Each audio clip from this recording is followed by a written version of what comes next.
우리에게 주시는 말씀은 요한일서 5장 14절부터 17절까지입니다. 요한일서 5장 14절부터 17절까지 한 절씩 교독하고 마지막 절은 함께 읽겠습니다. 요한일서 5장 14절부터 17절입니다. 한 절씩 교독합니다. 그를 향하여 우리가 가진 바 담대함이 이것이니 그의 뜻대로 무엇을 구하면 들으심이라. 우리가 무엇이든지 구하는 바를 들으시는 줄을 안즉 또한 아느니라. 누구든지 형제가 사망에 이르지 아니하는 죄 범하는 것을 보거든 구하라. 그리하면 사망에 이르지 아니하는 범죄자들을 위하여 그에게 생명을 주시리라. 사망에 이르는 죄가 있으니 이에 관하여 나는 구하라 하지 않노라.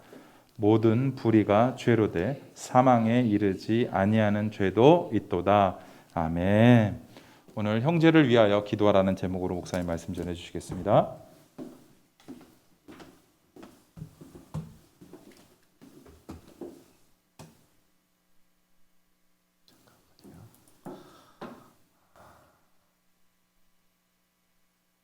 올라오면서 지워져서 다시 한번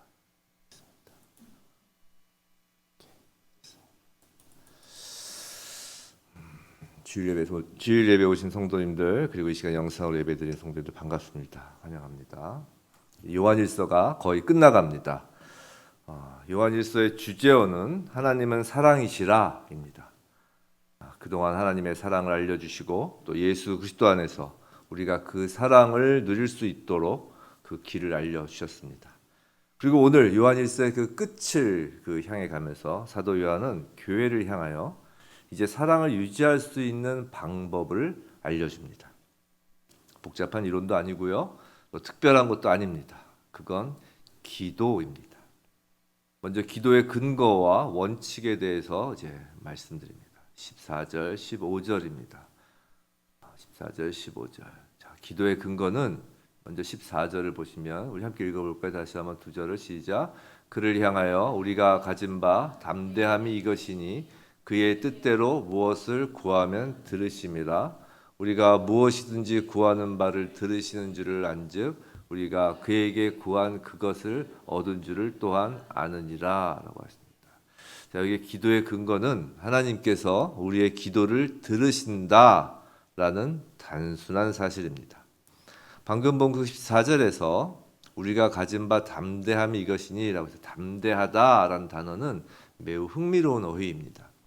여기에 해당하는 헬라어 원어는 파르에시아라는 말인데요. 원래 그 뜻이 기탄 없이 말하는 자유, 즉 언론의 자유를 뜻하는 말입니다. 근데 이 어휘가 여러 가지 경우에 그 자신감, 담대함을 뜻하기에 이제 이른 것이죠. 자, 하나님과 더불어 우리는 말하는 자유가 있습니다. 이건 하나님 자녀인 그리스도인의 특권으로서 누리는 자유입니다. 그런데 하나님께서는 우리가 말하고자 하기 전에 이미 귀를 기울이고 계십니다. 하나님께서는 언제나 기다리고 계십니다. 억지로 사람들을 해치고 하나님 앞으로 나아간다든가 하나님께서 우리에게 주의를 기울여 주시도록 억지 노력을 할 필요가 없습니다. 하나님께서는 언제나 우리가 오는 것을 기다리고 계십니다. 좀 무례한 것 같지만 인간적인 비유를 하자면 사랑하는 사람에게서 소식이 지금 올 것인가 언제 올 것인가 하고 집배원이 오는 것을 기다리거나 전화벨 소리가 울리는 것을 이제나 저제나 하고 기다리는 것입니다. 그런데 기도가 성도의 특권이고 또 하나님이 언제나 들으신다고 해서 기도를 함부로 막 해도 된다는 것이 아닙니다. 사람 사이의 대화, 언론의 자유도 할 말, 안 할 말이 있는 것과 같습니다. 기도는 다른 분도 아닌 하나님께 드리는 것입니다. 함부로 해서는 안 되는 것입니다. 기도에는 그래서 원칙, 조건이 있습니다. 사도 요한은 기도에서 갖추어야 할 조건을 몇 가지 말해 주었습니다. 첫째로 그리스도의 이름으로 기도드리는 것이 기도의 조건이라고 말하고 있습니다. 요한이 기록한 복음서인 요한복음 14장 14절에 있습니다. 함께 읽어볼까요? 시작. 내 이름으로 무엇이든지 내게 구하면 내가 행하리라.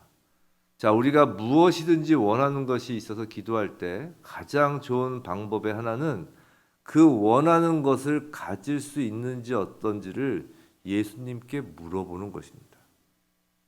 입으로만 예수의 이름을 주문처럼 외우는 것이 아니라 내 삶과 또 삶 속에서의 모든 소원을 예수님께 전적으로 의탁하는 마음이 예수의 이름으로 기도하는 것입니다.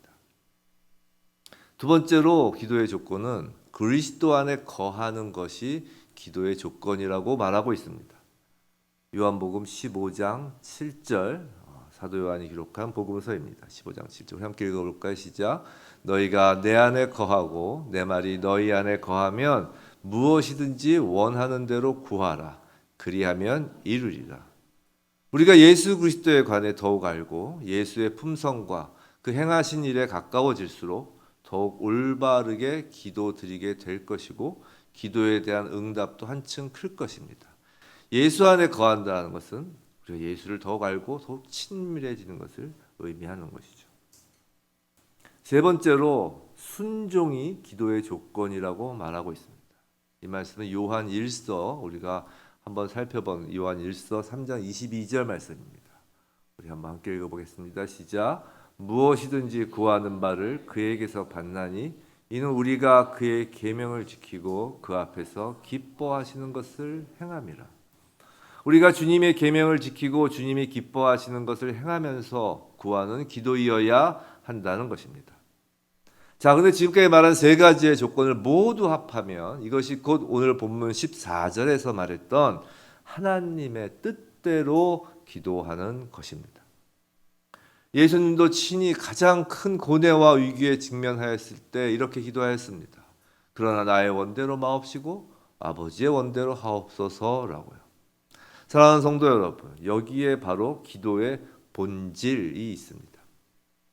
기도의 본질은 당신의 뜻대로 이루어지소서이지 당신의 뜻을 변하소서가 아닌 것입니다. 기도는 우리의 욕망을 충족시키도록 전능의 힘을 빌리고자 하는 것이 아니라 우리의 소원이 하나님의 뜻에 맞따라 방향을 바꾸어 하나님의 뜻이 우리 삶에 임하는 통로로 삼고자 하는 것입니다.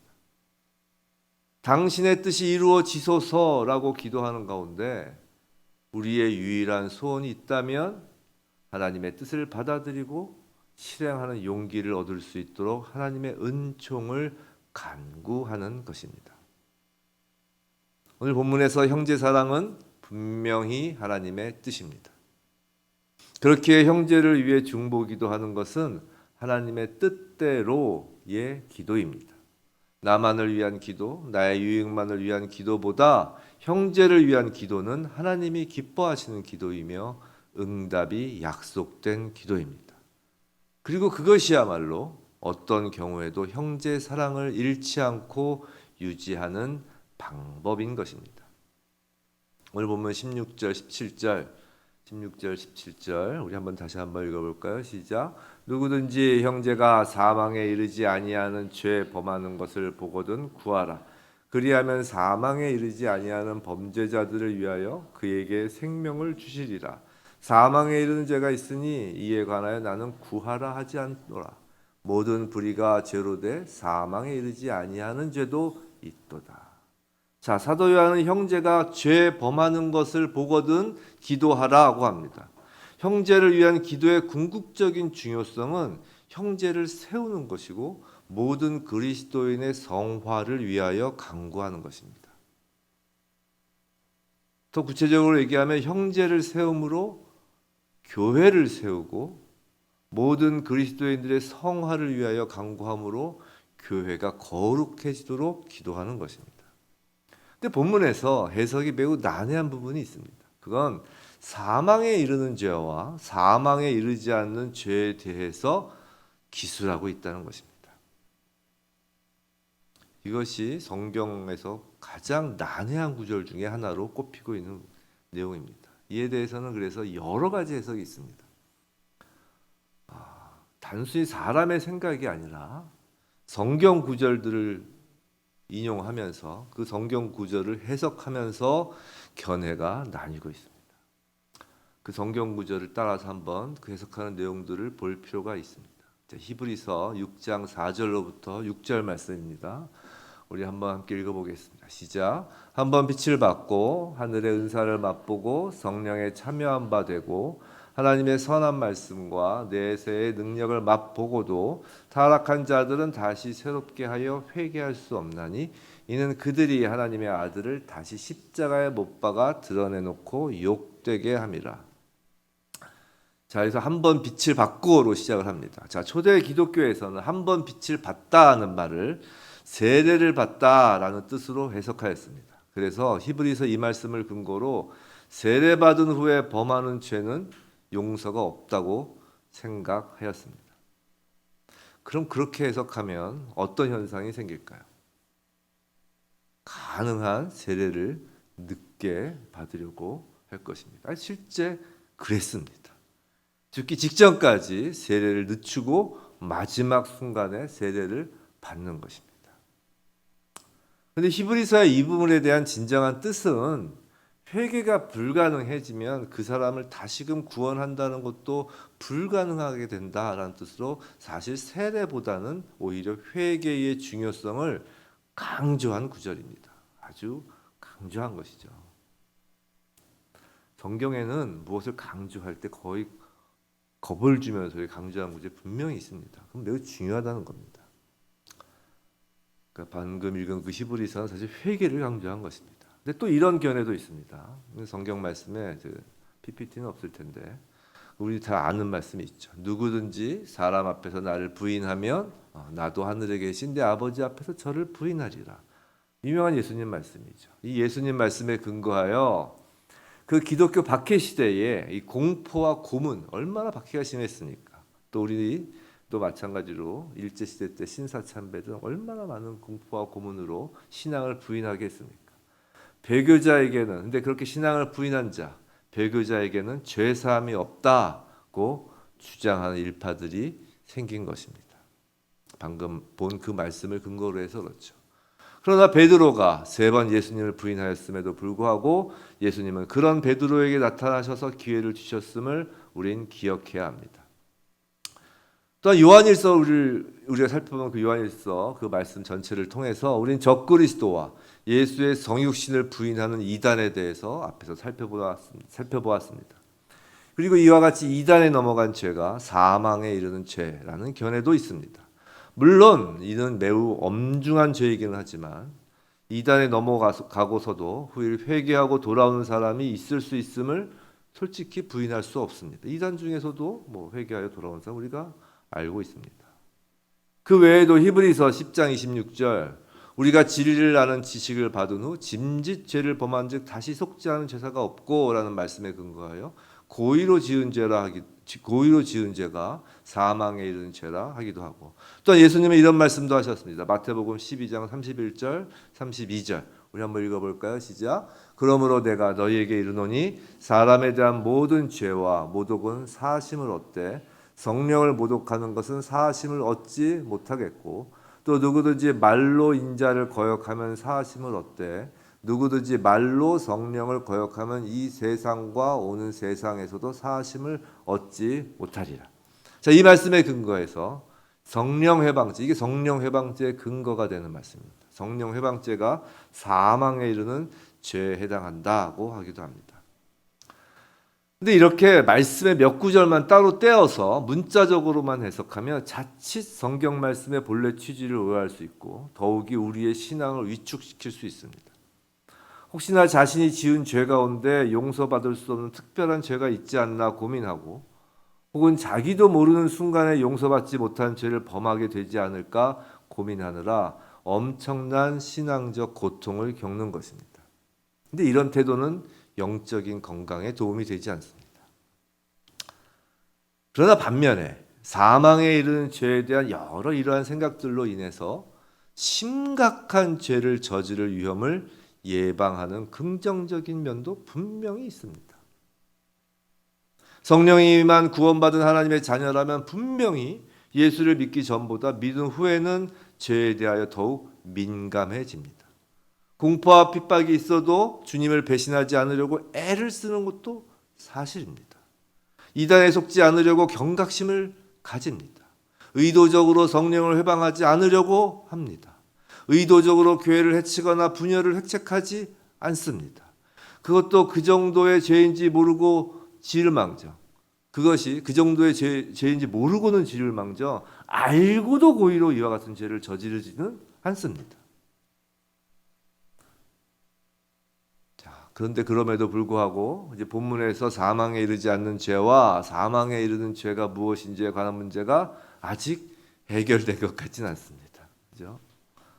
다시 본문으로 돌아가 보겠습니다. 16절입니다. 띄워놓으시고요. 자, 여기서 말하는 기도의 대상으로서는 형제라고 하죠. 그래서 형제는 누구일까요? 자, 요한일서에서 형제라고 할 때는 거의 예외 없이 교회 안의 형제를 가리킵니다. 즉 예수를 믿지 않는 교회 밖의 세상 사람들이 아니라 예수를 믿는다는 사람들을 의미합니다. 자, 기도의 대상이 그렇고요. 자, 기도의 내용은 형제의 범죄함을 두고 기도하는 것입니다. 오늘 형제를 위하여 기도하라가 그 제목이었는데 그 기도 중에 특별히 형제의 범죄함을 두고 기도하는 것이 오늘 본문의 주제입니다. 자, 죄의 삭은 사망이라. 죄의 경중, 고의범, 과실범을 막론하고 모든 죄는 원칙적으로 사망입니다. 즉 여기서의 죄란 행위로서의 죄라기보다는 죄의 상태를 의미합니다. 우리가 다 아시는 바와 같이 죄란 하나님과 단절된 관계로서의 상태, 정체성을 의미합니다. 생명은 오직 하나님이 주실 수 있는 것입니다. 그러므로 하나님과 단절된 죄의 상태는 사망일 수밖에 없습니다. 그렇기 때문에 죄의 경중, 고의범, 과실범을 막론하고 모든 죄의 상태에 빠져 있는 상태에서는 사망일 수밖에 없는 것입니다. 그러나 성령을 받아 그리스도를 주님으로 고백한 성도들은 그 모든 죄로부터, 즉 죄의 상태로부터 해방이 된 것입니다. 상태가 죄인에서 하나님의 자녀로 바뀐 것입니다. 사망에서 생명으로 옮김을 받았습니다. 그런데 이전의 죄의 노예 상태의 습성을 버리지 못해 또는 사단의 유혹과 공격에 흔들려서 다시 죄를 지을 수는 있습니다. 여기서의 죄란, 즉 본문에서 사망에 이르지 아니하는 죄라고 하는 그 죄란 상태로서의 죄가 아니라 하나님의 자녀이지만 여전히 이 땅에서 살면서 짓는 행위로서의 죄인 것입니다. 하나님의 자녀는 다시 행위로서 죄를 지을 수 있지만 하나님의 자녀라는 신분이 포기될 수 없는 것입니다. 하나님이 그렇게 놔두지 않으십니다. 어떻게요? 성령을 통해서 그렇게 하십니다. 자막을 내려주셔도 되겠습니다. 자, 성령을 마음에 두셔서 몸에 묻은 죄의 얼룩을 하나님의 자녀로 하여금 참을 수 없게 하시는 것입니다. 회개하여 그리스도의 보혈의 공로로 다시 깨끗하게 씻어주시는 것이죠. 또한 성령이 말씀을 깨닫고 말씀에 순종할 의지와 생각을 갖도록 하십니다. 근데 죄의 습성이 너무 깊어진 사람은 나중엔 자신이 무엇을 잘못하고 있는지 모를 수도 있습니다. 이게 죄의 무서운 점입니다. 그럴 때 중보 기도는 성령을 통해 범죄한 형제로 하여금 죄를 깨닫게 하고 회개케 하는 것입니다. 그 성령의 일을 강구하는 것이 바로 범죄한 형제를 위한 기도입니다. 우리가 범죄한 형제를 위하여 기도할 때 우리 안에 내주하시는 성령님이 마땅히 기도할 바를 알게 하셔서 하나님의 뜻에 따라 기도하게 하시는 것이고 그 기도의 응답으로서 성령님을 통해 범죄한 그 형제로 하여금 죄를 그치고 죄의 길로부터 다시 생명의 길로 들어서게 하시는 것입니다.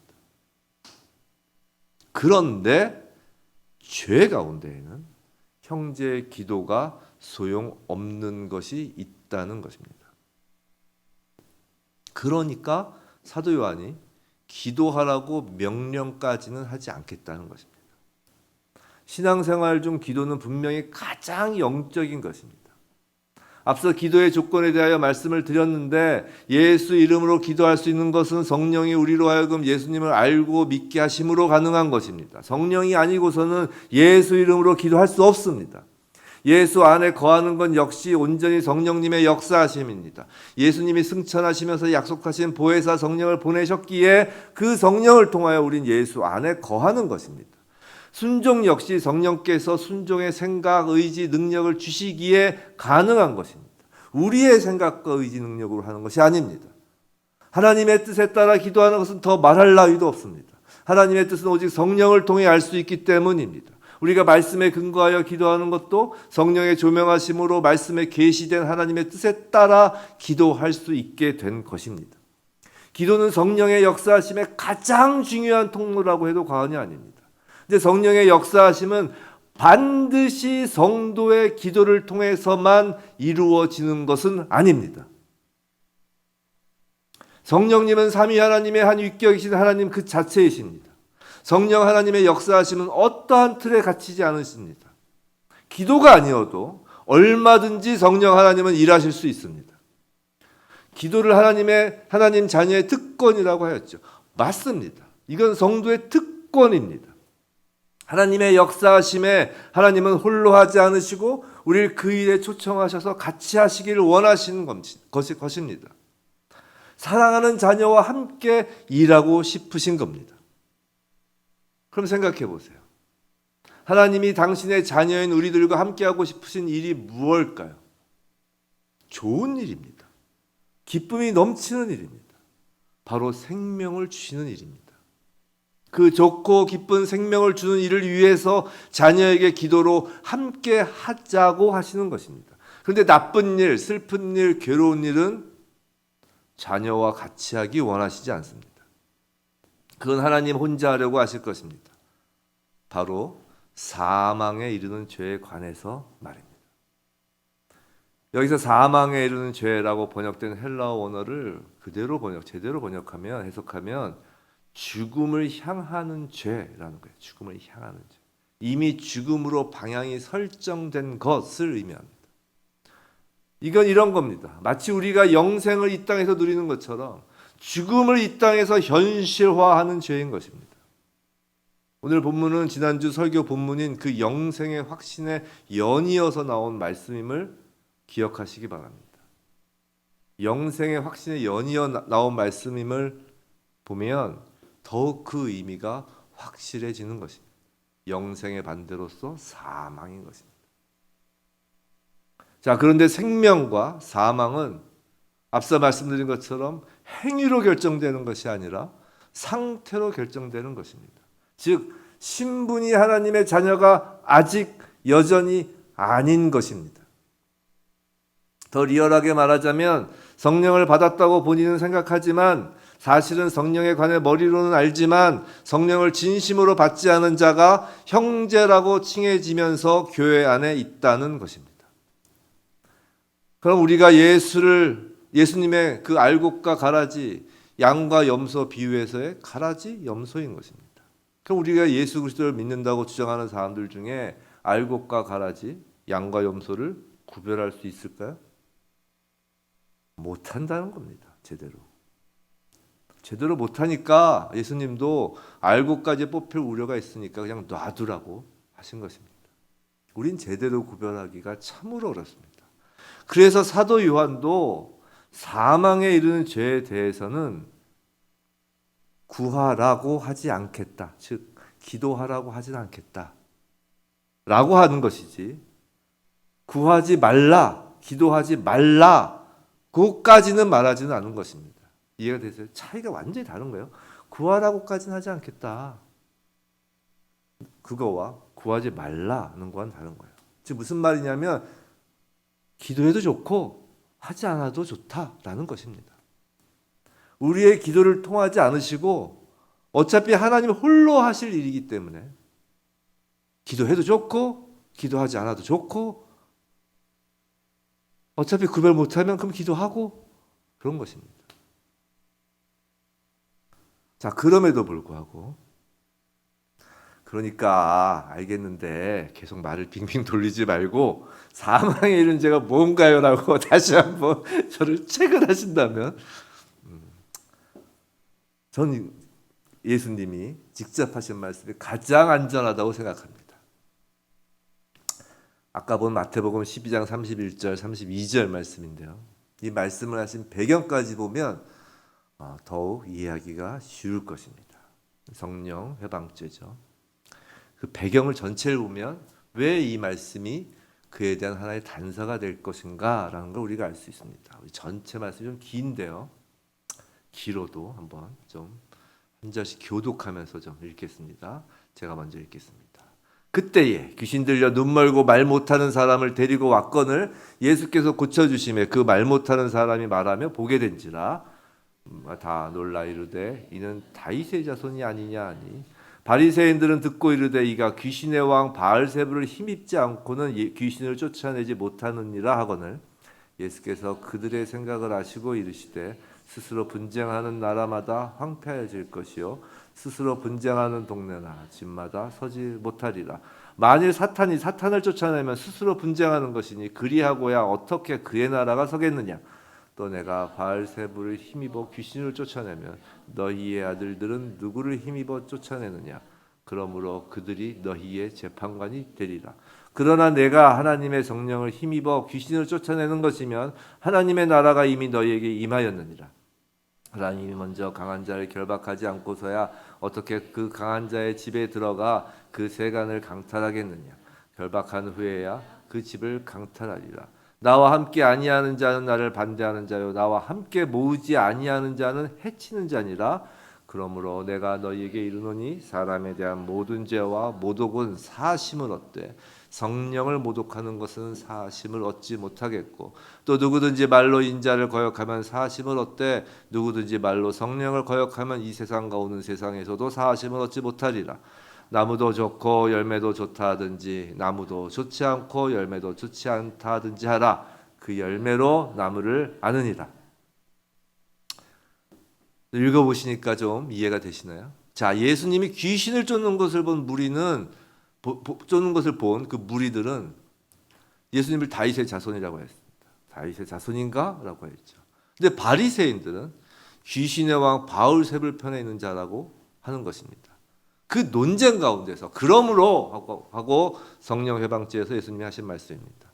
자, 어느 편이냐는 소속 신분의 문제인 것입니다. 요한일서 우리가 본 말씀 가운데서 그것입니다. 하나님의 자녀, 하나님의 가문이냐, 사탄의 자녀, 사탄의 가문이냐, 어느 편이냐의 문제인 것입니다.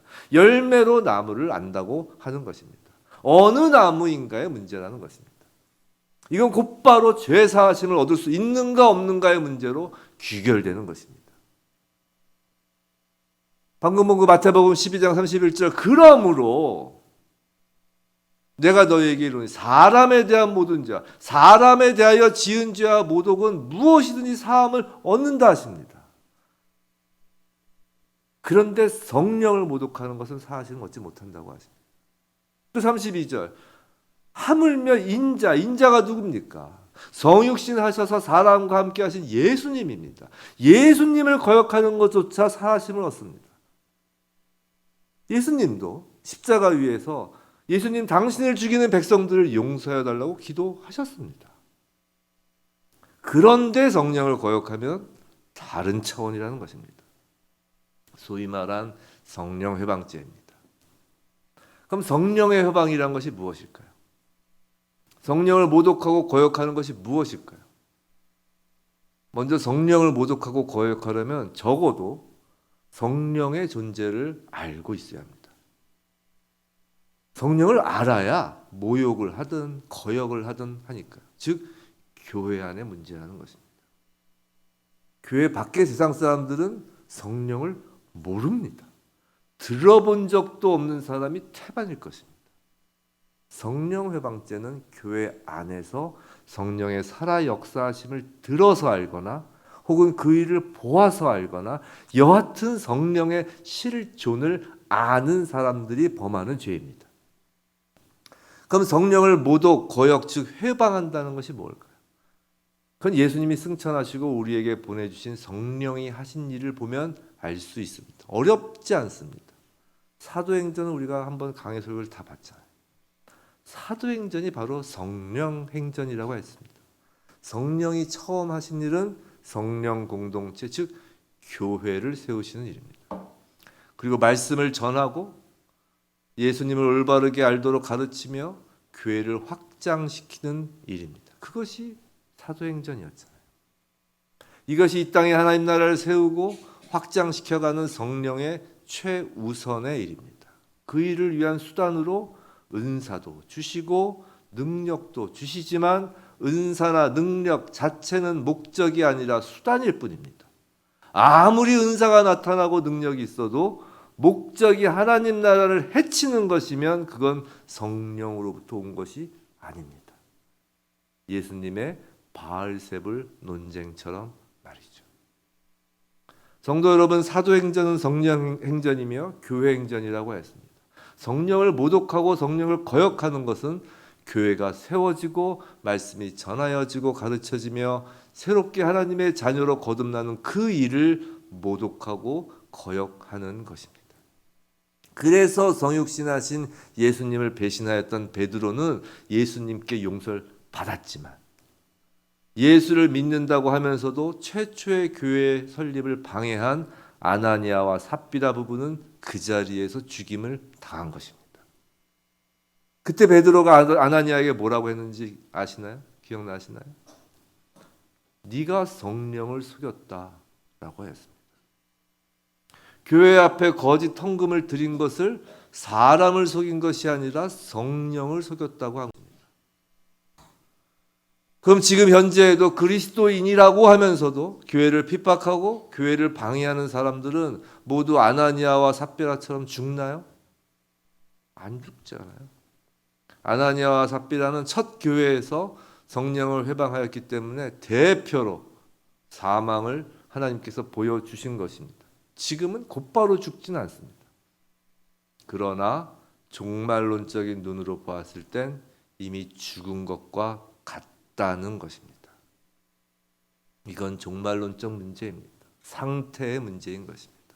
오직 하나님 심판의 영역이며 하나님이 홀로 하십니다. 성도 여러분, 간절히 권면합니다. 이단인 신천지와 같은 교회가 아니라면, 사실 그건 교회가 아니니까요. 그런 이단이 아니라면 교회가 아무리 문제가 많고 잘못한 일이 있어도 더 잘 되도록 사랑으로 질책하고 기도해 주는 것은 바람직한 일이지만 교회 자체를 모욕하면 안 됩니다. 성도 수가 적다고 목사 설교가 어눌하다고 교회 자체를 비아냥거리면 안 됩니다. 그게 무슨 교회야 라고 하면 안 되는 것입니다. 성도 수가 적은 것이 안타까우면 모욕할 것이 아니라 자신이 그 교회에 출석하면 됩니다. 교회에 부족한 점이 있으면 욕할 것이 아니라 기도하고 헌신하여야 할 문제입니다. 목사가 여러 가지 면에서 부족하면 비아냥거릴 것이 아니라 기도해 주어야 하는 것입니다. 절대로 구체적인 개교회나 추상적인 전체로서의 교회나 교회를 모욕하거나 말로라도 폄훼하지 마시기 바랍니다. 교회를 섬기는 것, 예배를 섬기는 것은, 예배를 드리는 것은 또한 영과 진리로 하는 것입니다. 거짓으로 사람에게 잘 보이려고 아나니아와 삽비라는 성령을 속인 것입니다. 교회는 세상의 공동체의 논리와 생각과 차원이 완전히 다른 특별한 존재임을 명심해야 합니다. 예수 그리스도의 몸입니다. 하나님과의 관계에서 직접적으로 연결된 공동체입니다. 그 나머지는 간접적인 연결이죠. 하나 사람의 모임이 아닙니다. 둘 이상의 하나님의 자녀들이 모여 함께 하나님께 예배하는 공동체입니다. 사람의 무게가 아니라 하나님의 무게가 교회의 무게인 것입니다. 만일 잘 모르고 그것이 성령을 회방하는 죄인 줄도 모르고 하였던 것이 있다면 진심으로 회개하기 바랍니다. 저 또한 분명히 성령을 회방하는 죄를 지었을 것입니다. 어쩌면 목사이기에 더욱 많이 죄를 지었을 겁니다. 우리 모두 하나님 앞에 털어놓고 용서를 구하시기 바랍니다. 중보 기도를 통하여서는 않으시더라도 말씀을 통하여 또는 직접적으로 주권적으로 성령님이 회개케 하실 수 있습니다. 사람의 기도를 통하지 않으시더라도 하나님은 하실 수 있고 하십니다. 왜냐하면 하나님 사랑의 그 넓이와 크기는 측량할 수 없고 하나님의 능력과 하나님의 방법은 우리가 알 수 없기 때문입니다. 사랑하는 성도 여러분, 하나님 사랑은 형제 사랑으로 우리에게서 드러납니다. 그런데 착하고 선한 형제만 사랑하라고 하지 않으십니다. 죄를 짓고 불의한 형제를 사랑하라고 오늘 말씀하시는 것입니다. 그리고 사랑하기에 간구하라고 하십니다. 그럼 하나님이 그 형제에게 생명을 주신다고 약속하십니다. 이것이 하나님의 뜻이라고 하십니다. 성도 여러분, 형제 사랑은 곧 교회 사랑입니다. 형제 사랑 따로, 교회 사랑이 따로라면 굳이 교회 공동체를 왜 만드시겠습니까? 교회를 세우셨기에 교회 안에 그 지체를 형제 자매라 하는 것입니다. 분리될 수 없습니다. 교회를 사랑한다면 형제를 사랑해야 하는 것이고 교회를 해칠 수 없으며 형제를 해칠 수 없는 것입니다. 모욕하고 거부할 수 없습니다. 성도는 반드시 교회의 지체이며 지체이어야 합니다. 만일 교회를 해친다면 그건 자기 몸을 자신이 자해하는 것과 같습니다. 저와 여러분 모두 교회를 사랑하고 영과 진리로 예배 공동체, 신앙 공동체인 교회를 섬기기 원합니다. 그것이 형제 사랑입니다. 사랑하는 성도 여러분, 부디 하나님의 사랑이 저와 여러분의 형제를 위한 기도, 교회를 위한 기도로 드러나길 원합니다. 죄로 신음하며 몸부림치는 형제 자매가 있나요? 비난하기보다 기도하길 바랍니다. 사실 우린 정확히 무엇이 사망에 이르는 죄인 줄 모릅니다. 무엇이든 죄로 여겨진다면 기도하는 것이 현명합니다. 하나님이 우리의 기도를 들으시려고 기다리십니다. 왜냐하면 그 기도를 통해 성령님이 일하시고 사망에서 생명으로 옮기시기 때문입니다. 죄에 깊이 빠져 있는 사람은 기도하지 못합니다. 교회는 기도의 끈으로 묶여 있는 것입니다. 사랑의 끈입니다. 부디 저와 여러분 모두 하나님 뜻에 따라 형제 사랑을 기도로서 하나님께 아뢰어 생명을 기도의 응답으로 받는, 또 성령의 일하심에 영과 진리로 동참하며 교회를 사랑하는 그리스도인으로서 사망이 아닌 영생을 이 땅에서 누리는 하나님의 자녀이길 주님의 이름으로 축원합니다.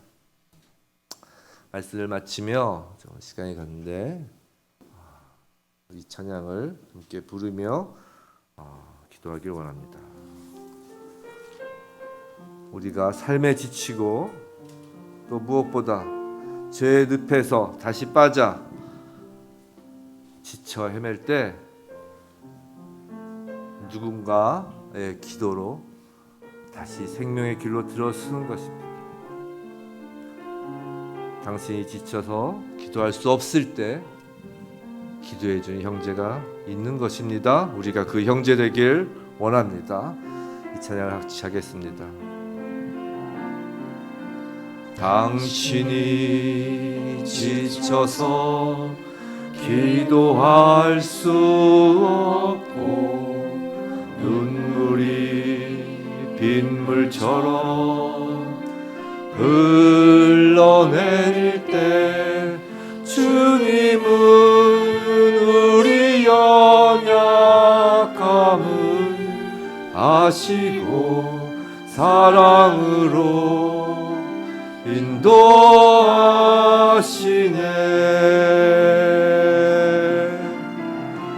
누군가 널 위하여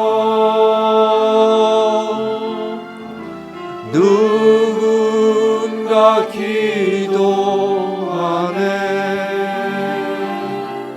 내가 홀로 외로워서 마음이 무너질 때 누군가 널 위해 기도하네. 우리의 마음이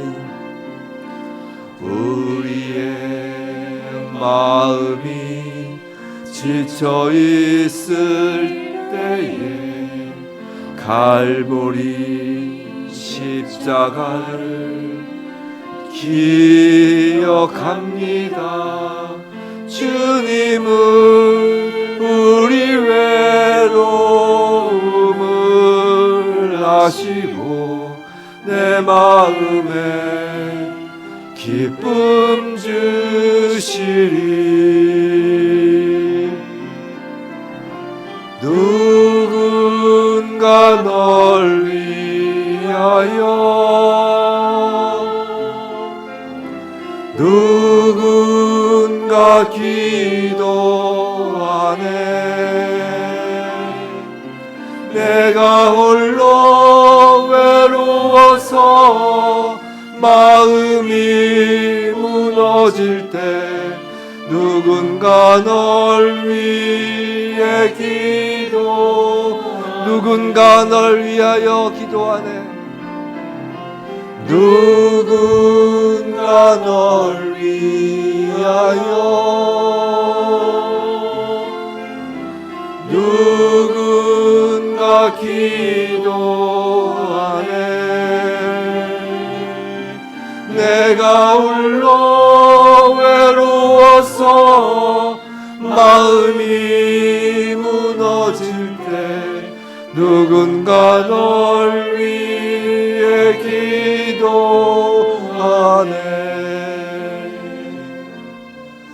하나님 아버지, 그 누군가가 다른 사람이 아니라 바로 우리들 되게 하여 주시옵소서. 하나님 아버지, 이 시간 저희 마음과 생각 가운데 성령님을 통하여 외롭고 지치고 마음이 무너지고 밀려오는 죄된 생각에 고통하는 형제들이 떠오른다면 이 시간 우리가 기도하는 자 되게 하여 주시옵소서. 성령님, 우리를 통하여 마땅히 기도할 바를 알게 하여 주시옵시고 하나님의 뜻을 알게 하여 주셔서 이 시간 저희가 형제들을 위하여 기도할 때 아버지, 그 형제들에게 하나님께서 사랑과 은총을 베푸사 아버지, 사망의 길에서 생명의 길로 옮겨 주시옵소서. 아버지, 성령님 역사하여 주시옵소서. 아버지, 저희가 형제를 사랑하는 그 마음으로 형제를 향하여 기도할 때 이 사랑의 기도의 끈으로 아버지 저희를 묶어 주시옵시고 아버지, 저희를 그런 교회 공동체 산지교회 되게 해 주셔서 아버지, 저희 산지교회 모든 성도님들 우리 형제들을 기도로 살리는 아버지 그런 우리가 되게 하여 주시옵소서. 성령님 역사하여 주시옵소서. 이 시간 아버지 저희가 기도합니다. 이 시간 아버지 저희가 저희의 마음 가운데 떠올리게 하는 성령님의 그 생각의 인도하심에 따라 아버지 형제들을 향하여 기도합니다. 아버지 기도합니다. 이 시간 함께 마음속으로 성령님이 인도하시는 우리의 형제들과 자매들을 위하여 특별히 죄에 빠지고 외롭고 지쳐있는 형제 자매들을 생각나시는 모든 이들을 위하여 기도해 주시기 바랍니다. 간절히 기도하시겠습니다. 기도하시겠습니다. 하나님 아버지, 주여 아버지, 주여 아버지요, 아버지 주여 저희를 기도로 세워주시옵소서. 기도하는 자로 세워주시옵소서. 성령 하나님 이 시간 임재하여 주시옵소서. 아버지, 마땅히 저희로 하여금 기도할 바를 알게 하여 주시옵시고 아버지, 저희가 저희의 입술로 부르는 그 형제 자매들을 아버지 이 시간 죄로부터 아버지 벗어나게 하여 주시옵소서.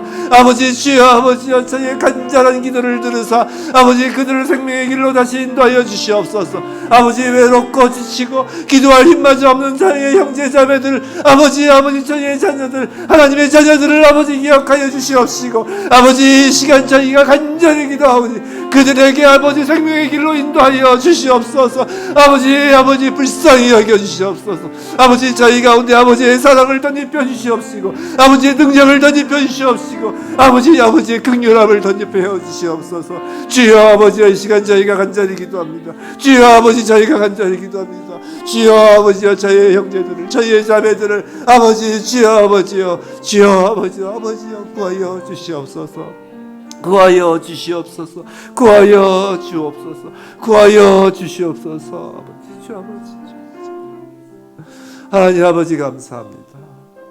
아버지께서 우리를 자녀 삼으시고 자녀로 부름받은 우리가 형제를 위한 중보 기도로 아버지의 사랑을 더욱 풍성하게 누리도록 하시니 감사합니다.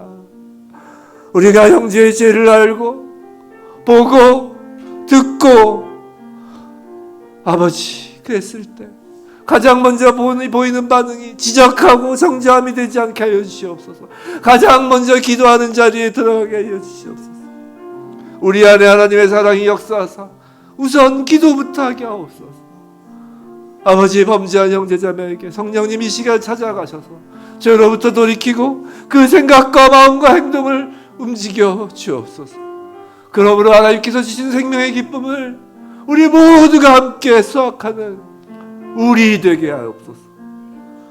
하나님 아버지, 신비하신 하나님 말씀으로 어렴풋하게 보여주신 사망에 이르는 죄에 대하여 우리가 정확히 알 수는 없지만 적어도 성령을 회방하는 죄를 짓지 않게 하옵소서. 성령을 받은 자로서 고의로 알고도 교회를 모욕하고 교회를 훼손하는 일은 생각조차 들지 않게 하옵소서. 교회를 예수 그리스도의 몸이라고 하시는 하나님 아버지, 우리를 그 몸의 각지체로 부르셨사오니 우리의 교회를 더욱 건강한 몸, 성장하는 몸으로 이끌어 주옵소서. 우리 모두가 부족할 뿐이지만 사람을 바라보지 않고 하나님 앞에서의 진실된 마음으로 예수 그리스도의 몸을 세우기에 헌신하며 서로를 격려하고 사랑하는 그런 교회 공동체 되게 하옵소서. 혹여라도 실수로라도 몰라서 교회에 대한 잘못된 언사나 행동, 생각이 있었다면 이 시간 통회하는 마음으로 회개하오니 예수의 피로 씻어 주옵소서. 용서하여 주옵소서. 아버지, 우리를 불쌍히 여겨 주옵소서. 아버지의 자녀를 불쌍히 여겨 주시옵소서.